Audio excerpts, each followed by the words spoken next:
10월 2일 금요일 에바다교회 오늘을 여는 말씀 함께 나누겠습니다. 사도신경으로 신앙 고백 드리겠습니다. 나는 전능하신 아버지 하나님 천지의 창조주를 믿습니다. 나는 그의 유일하신 아들 우리 주 예수 그리스도를 믿습니다.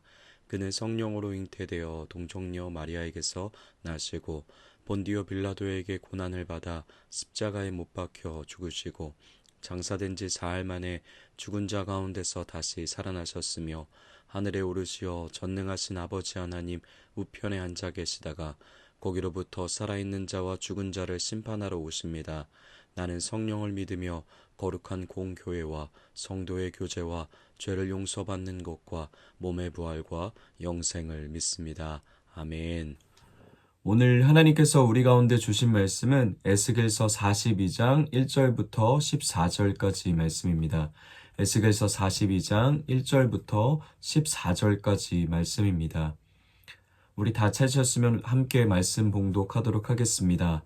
그가 나를 데리고 밖으로 나가 북쪽 뜰로 가서 두 방에 이르니 그 두 방에 하나는 골방 앞뜰을 향하였고 다른 하나는 북쪽 건물을 향하였는데 그 방들의 자리의 길이는 100척이요 너비는 50척이며 그 문은 북쪽을 향하였고 그 방 3층에 회랑들이 있는데 한 방의 회랑은 20척 되는 안뜰과 마주 대하였고 다른 한 방의 회랑은 바깥뜰 박석 깔린 곳과 마주 대하였으며 그 두 방 사이에 통한 길이 있어 너비는 10척이요 길이는 100척이며 그 문들은 북쪽을 향하였으며 그 위층의 방은 가장 좁으니 이는 회랑들로 말미암아 아래층과 가운데 층보다 위층이 더 줄어짐이라. 그 방은 3층인데도 뜰에 기둥 같은 기둥이 없으므로 그 위층이 아래층과 가운데 층보다 더욱 좁아짐이더라. 그 한 방의 바깥담 곧 뜰의 담과 마주 대한 담의 길이는 50척이니 바깥뜰로 향한 방의 길이는 50척이며 성전 앞을 향한 방은 100척이며 이 방들 아래에 동쪽에서 들어가는 통행구가 있으니 곧 바깥뜰에서 들어가는 통행구더라. 남쪽 골방뜰 맞은 쪽과 남쪽 건물 맞은 쪽에도 방 둘이 있는데 그 두 방 사이에 길이 있고 그 방들의 모양은 북쪽 방 같고 그 길이와 너비도 같으며 그 출입구와 문도 그와 같으며 이 남쪽 방에 출입하는 문이 있는데 담 동쪽 길 어귀에 있더라. 그가 내게 이르되 좌우 골방 뜰 앞 곧 북쪽과 남쪽에 있는 방들은 거룩한 방이라. 여호와를 가까이 하는 제사장들이 지성물을 거기에서 먹을 것이며 지성물 곧 소제와 속죄제와 속건제의 제물을 거기 둘 것이니 이는 거룩한 곳이라. 제사장의 의복은 거룩함으로 제사장이 성소에 들어갔다가 나올 때에 바로 바깥들로 가지 못하고 수종되는 그 의복을 그 방에 두고 다른 옷을 입고 백성의 뜰로 나갈 것이니라 하더라. 아멘. 우리가 계속 함께 살펴보고 있듯이 에스겔은 지금 하나님께서 그에게 보여주시는 새로운 성전의 모습을 바라보고 있습니다. 포로로 끌려온 지도 20년이 지나고 그리고 유일한 소망이었던 예루살렘 성전이 무너진 지도 어느덧 14년가량의 시간이 흘러가게 되었죠. 평생을 제사장 가문에 태어나 제사장으로서의 삶을 꿈꾸던 에스겔. 그러나 바벨론의 포로의 신분으로 끌려와 모든 것이 산산조각 나버린 그에게 하나님은 지금 한 번도 누구도 밟아본 적 없는 새 성전으로 그를 초대하셔서 아주 자세하게 그리고 선명하게 그에게 성전에 대한 소망을 보여주고 계십니다. 어제 오늘을 여는 말씀을 함께 살펴봤듯이 어제는 성소와 지성소 안에 그리고 그 안에 마련되어 있던 골방들에 대한 모습을 에스겔이 보았는데요. 그렇게 성전 안쪽의 광경을 보게 된 에스겔은 이제 성전 건물에서 안뜰 북쪽 문을 향해 바깥뜰로 나오게 됩니다.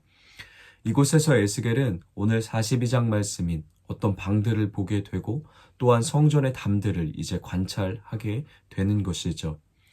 그런데 오늘 42장에 나와 있는 방은 생각처럼 그렇게 정확하게 머리에 그려지는 모습은 아닙니다. 말씀에 있는 정보만으로는 에스겔이 정확히 어떤 건물을 보았는지 이해하기가 참 쉽지 않은 것 같은데요.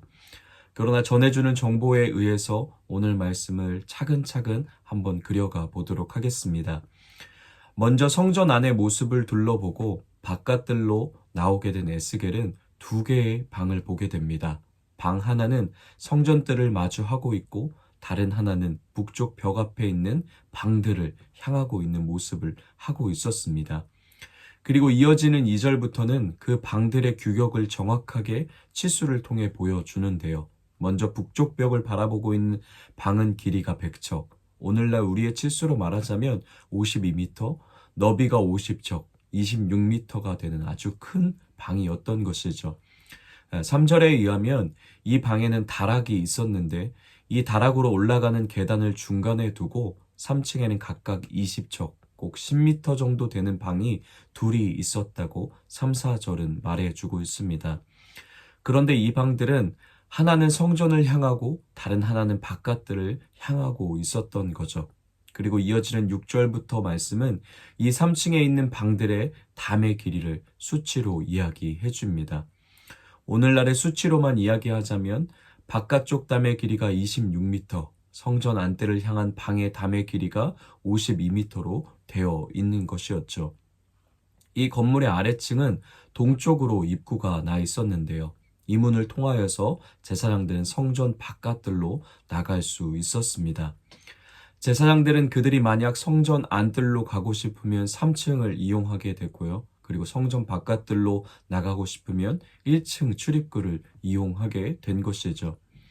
또한 오늘 말씀에 의하면 1절부터 9절까지 방금 설명드렸던 북쪽 문에 있는 제사장들의 방들은 이것 말고도 동일한 규모로 동일한 구조로 남쪽에도 똑같이 방이 하나가 더 있었습니다. 그것이 이어지는 11절부터 12절까지의 말씀의 설명인 것이죠. 참 이리저리 설명하고 읽어봐도 그리고 머릿속에 그림을 그리며 말씀을 읽어보려고 해도 정확한 구조를 우리 머릿속에 다 그리는 것이 쉽지 않은 모습인 것 같습니다. 어찌 되었던 북쪽 문에도 남쪽 문에도 동일한 구조의 방들이 있었는데 그 방의 목적과 용도가 무엇인지 하나님께서 에스겔에게 설명해 주십니다. 우리 오늘 말씀 13절, 14절 말씀 함께 읽어보도록 하겠습니다. 그가 내게 이르되 좌우 골방뜰 앞 곧 북쪽과 남쪽에 있는 방들은 거룩한 방이라 여호와를 가까이 하는 제사장들이 지성물을 거기에서 먹을 것이며 지성물 곧 소제와 속제제와 속건제 제물을 거기 둘 것이니 이는 거룩한 곳이라. 제사장의 의복은 거룩함으로 제사장이 성소에 들어갔다가 나올 때에 바로 바깥들로 가지 못하고 수종드는 그 의복을 그 방에 두고 다른 옷을 입고 백성의 뜰로 나갈 것이니라 하더라. 아멘. 말씀은 이 방에 대해서 강조하기를 이 방은 거룩한 방이라고 불려지게 됩니다. 왜냐하면 제사장들이 하나님께 예배를 드리고 남은 제물을 거기에서 먹었고 또한 하나님께 예배 드릴 때 사용하는 제물을 그곳에서 보관하였기 때문이죠. 제사장들은 이곳에서 제물을 먹고 또 보관하며 나의 삶을 유지해 주시는 은혜를 경험하는 곳이었습니다. 그러나 그와 동시에 하나님의 돌보심의 은혜를 경험하는 곳이긴 했지만 그래서 하나님의 은혜가 충만하게 부어지는 곳이긴 했지만 또한 하나님의 제물을 먹는 자로서 더욱 거룩함을 유지하고 지키며 살아가야 하는 책임을 느끼는 곳이기도 했던 것이죠. 또한 14절에 의하면 제사장들은 성전과 성소에서 지내다가 바깥들로 나가기 위해서는 떠나기 전에 자신의 거룩한 옷을 갈아입어 그 방에 두고 다른 옷을 입고 백성들의 뜰로 곧 건물 밖으로 나와야 한다고 말씀은 정확한 기준과 방침을 이야기해주고 있습니다. 오늘도 우리는 계속해서 이어지는 새 성전의 모습을 살펴보고 있는데요. 특별히 오늘은 제사장들의 방의 모습을 살펴봤는데 이 말씀을 통해 오늘도 우리는 어떤 은혜를 누리며 하나님의 말씀을 간직할 수 있을까요? 먼저 오늘 제사장들의 방을 하나님께서 에스겔에게 보여주시는데요. 그 제사장들에게 이런 복잡한 방의 구조와 또 그 방을 출입하고 나가는 모든 과정을 세밀하게 그려주시면서 하나님이 가장 강조하시는 것은 거룩함이었습니다. 그 거룩함이 훼손되지 않을 수 있도록 주의하라고 하시는 것이었죠. 제사장에게 부여되는 가장 중요한 역할은 거룩함을 유지하고 살아내는 것이었습니다. 이것은 단순히 성소와 성전에서 하나님께 드려지는 예배를 섬기고 사역을 하는 과정뿐만 아니라 제사장의 방에서 나의 삶을 유지하게 해주시는 제물을 먹는 일, 또 출입하고 나오는 곧 오고 가는 모든 삶의 걸음 위에서 하나님은 제사장에게 거룩을 요구하고 계신 것이죠. 베드로전서 2장 9절은 예수님을 믿고 하나님의 자녀가 된 우리의 정체성을 이렇게 선언하는데요. 베드로전서 2장 9절 제가 읽어드리도록 하겠습니다. 그러나 너희는 택하신 족속이요 왕 같은 제사장들이요 거룩한 나라요 그의 소유가 된 백성이니 이는 너희를 어두운 데서 불러내어 그의 기이한 빛에 들어가게 하신 이의 아름다운 덕을 선포하게 하려 하심이라. 아멘. 베드로 사도는 그리스도인 모두를 향해 왕 같은 제사장이라고 선언해 주고 있습니다. 오늘 말씀 앞에 서 있는 우리 모두가 하나님 나라의 거룩한 제사장으로 예수 그리스도를 통하여 부르심을 받은 것이지요. 그렇다면 오늘 우리에게도 하나님이 요구하시는 가장 중요한 부르심은 그리고 역할은 거룩함으로 살아내는 것입니다. 교회에서뿐만 아니라 어떤 사역을 이뤄갈 때뿐만 아니라 또한 기도하고 예배하며 찬양할 때뿐만 아니라요. 우리 삶에서 먹고 자고 삶을 살아가는 모든 걸음 위에서 우리는 거룩함으로 살아내야 할 줄 믿습니다. 왜 우리가 그렇게 거룩함으로 살아내야 할까요? 왜냐하면 우리에게 허락된 구원, 또 우리를 창조하신 하나님의 창조는 에스겔서가 보여주듯 허투루 된 것을 우연처럼 된 것이 아닙니다. 하나님의 모든 정성과 사랑으로 정확한 계획과 완전한 일하심으로 우리에게 찾아왔고 우리에게 주어진 것이기 때문이죠. 그런 완전한 계획으로 우리를 창조하신 하나님이 한치의 오차 없이 우리의 삶을 창조해내셔서 우리에게 생명과 삶이 그리고 오늘이란 시간이 주어졌기 때문입니다. 그리고 그 모든 것을 완벽하게 디자인하시고 계획하심으로 우리에게 주신 하나님이 바로 그분이 거룩하신 하나님이시기 때문인 것이죠. 또 한 가지 오늘 제사장들의 방의 구조를 보면 한쪽은 하나님을 향해 그리고 다른 한쪽은 바깥을 곧 쉽게 말하면 세상을 향하고 있는 모습을 우리가 볼 수 있는데요. 이 구조가 어떤 메시지를 우리에게 건네주고 있는 것일까요? 하나님을 향하여 우리는 언제나 시선을 고정하고 바르게 서 있어야 합니다. 또한 동시에 그 은혜를 가지고 세상 앞에서도 바르게 서 있어야 하는 것이죠. 거룩하신 하나님 앞에 늘 서서 그분의 성품을 배우고 누리며 닮아가야 하는 것이 우리의 역할입니다. 그리고 그 힘을 가지고 그 거룩함을 우리의 삶 속 그 세상 앞에서 살아내야 하는 것도 우리의 역할인 것이죠. 그것이 제사장의 삶이었고 또한 왕 같은 제사장인 저와 여러분이 살아가야 할 균형 있는 그리스도인의 삶인 줄 믿습니다. 오늘 하루도 하나님 앞에 그리고 세상 앞에 늘 거룩함으로 서 있는 저와 여러분이 되길 소망합니다. 제사장의 방들은 성전을 향해서도 출입문이 나 있고 성전 바깥들을 향해서도 출입구가 나 있었습니다. 하나님과 백성들 사이를 언제나 오고 가며 하나님의 뜻을 이루어가는 사람들이었다라는 것이죠. 그러나 그 모든 일은 내 마음대로 아무렇게나 하는 것이 아니었습니다.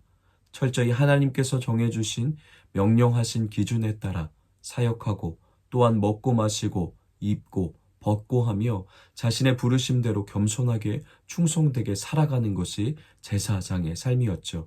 그리고 그 기준대로 곧 하나님의 명령이신 말씀대로 하는 것이 그 말씀대로 순전히 따라하는 것이 가장 거룩한 삶이었고 거룩을 잃어버리지 않는 가장 확실한 길이었습니다. 오늘 하루도 우리의 모든 삶 속에 거룩함을 생명처럼 지키며 하나님 앞에서도 세상 앞에서도 바르게 서 있는 왕 같은 제사장이 될 수 있는 저와 여러분이 되길 예수님의 이름으로 축복합니다. 그리고 그런 삶을 위해 하나님이 우리에게 주신 거룩의 방침들, 곧 말씀의 기준을 듣기 위해 겸손하게 그분 앞에 순간순간 머무를 수 있는 오늘 하루가 되길 다시 한번 예수님의 이름으로 축복합니다. 우리 말씀을 기억하며 이렇게 함께 같이 기도하겠습니다. 하나님 앞에 그리고 세상 앞에 하나님의 말씀의 기준대로 살아가며 늘 거룩함으로 서 있는 우리가 되게 하소서. 우리 이렇게 말씀을 기억하며 함께 기도하도록 하겠습니다. 우리 가정을 위해서는 거룩하신 하나님의 성품과 사랑을 더 깊이 배우고 닮아가는 가정 되게 하소서라고 가정을 올려드리며 함께 기도하겠습니다. 우리 교회를 위해서는 하나님의 계획과 부르심이 얼마나 완전하고 온전한지 더 깊이 경험하고 고백하는 교회 되게 하소서 우리라고 우리 교회를 올려드리며 기도하겠습니다. 그리고 계속해서 우리 최청영 목사님의 남은 안식월을 위해서 함께 중보하며 끝까지 함께 축복하며 기도하도록 하겠습니다. 또한 10월 3일 내일이죠. 내일 있을 우리 체육대회, 전교인 체육대회를 위해서 우리 계속해서 함께 같이 중보하며 기도하겠습니다. 이 시간을 통해서 함께 기쁨, 하나님 안에서 기쁨과 즐거움과 또 행복감을 우리 모든 세대들이 또 외바다 공동체 모든 가족들이 함께 누리며 또 함께 기뻐할 수 있는 시간 되게 해달라고 또 안전하게 지켜주시고 하나님의 보호하심 안에서 하나님의 뜻 안에서 의미 있는 기쁜 시간들 보내게 해달라고 우리 함께 같이 기도하도록 하겠습니다. 우리 세상을 위해서는 해소될지 모르고 점점 더 깊어져가는 이스라엘과 중동의 전쟁 가운데 생명을 지켜주시고 평화의 왕으로 다스려 주옵소서라고 우리 계속해서 심화되고 있는 우리 이스라엘과 중동의 긴장 속에 그 전쟁 속에 하나님께서 무고한 생명들이 죽지 않을 수 있도록 지켜주시고 그 모든 전쟁 가운데 평화의 왕으로 임하셔서 하나 되고 또 화해하고 다시 한번 모든 것이 하나님 뜻 안에서 안정화될 수 있게 허락해달라고 우리 열방을 기억하시며 하나님 마음으로 함께 기도하도록 하겠습니다. 우리 공동체 기도는 우리 유현주 집사님을 위해서 오늘 함께 같이 기도하도록 하겠습니다. 말씀 안에서 하나님과 동행하며 하나님 음성에 귀 기울이는 한 해 되길. 가정을 위한 기도 제목, 하나님의 때에 자녀를 주실 것을 믿으며 잘 준비해 가도록. 임경훈 집사와 시어머니 건강하도록. 삶의 현장을 위한 기도 제목, 현재 하고 있는 일들 감사하게 일하게 하시고 손으로 한 일에 잘 거둘 수 있게 해주세요. 교회를 위한 기도 제목, 예배를 통해 은혜 받고 감사를 전할 수 있는 교회 되길. 사회와 나라 온 세계를 위한 기도 제목, 통일을 위해 기도하며 정치, 경제가 하나님의 방식으로 이루어지길.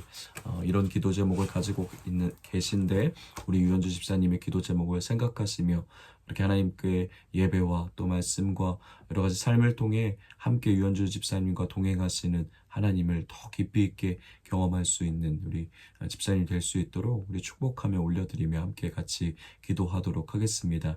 또 개인의 기도 제목, 또 가정의 기도 제목, 또 공동체와 지체들의 기도 제목, 또 열방을 위한 기도 제목, 하나님의 마음으로 함께 기억나시는 대로 성령의 인도에 따라서 기도하시고 하나님 앞에 기도하신 후에 각자의 자리에서 주기도문으로 모든 예배 마치도록 하겠습니다.